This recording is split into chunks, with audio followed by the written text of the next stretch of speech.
Is Nelson and Parker Clothing secretly scamming thousands of online shoppers? Maybe even you? Let's break it down fast so you don't fall for it. Here's what's happening.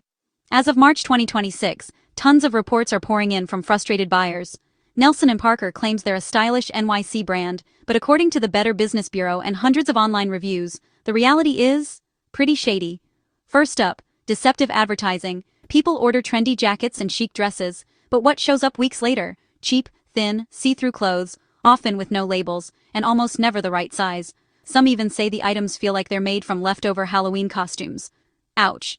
Now let's talk about returns. The website promises easy returns, but customers say that's just not true. Most get told all sales are final, or they're hit with sky-high shipping fees to send stuff back to China. Sometimes the return shipping actually costs more than the clothes themselves. And refunds? Forget about it. Multiple people report being ghosted or offered a measly 10% off their next order. Yeah, like you'd ever want to shop there again.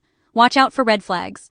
Fake going out of business sales, too good to be true discounts, and sketchy contact info, like emails that look like they came from your cousin's spam folder and phone numbers full of nines. Orders can take over a month to arrive, usually from shipping companies you've never heard of, like Buffalo's. Here's my advice. If you're thinking about buying from Nelson and Parker, just don't. If you already did and you're stuck, contact your bank right away and ask for a chargeback. Don't let scammers steal your money or your style. Want more fast consumer warnings? Hit subscribe.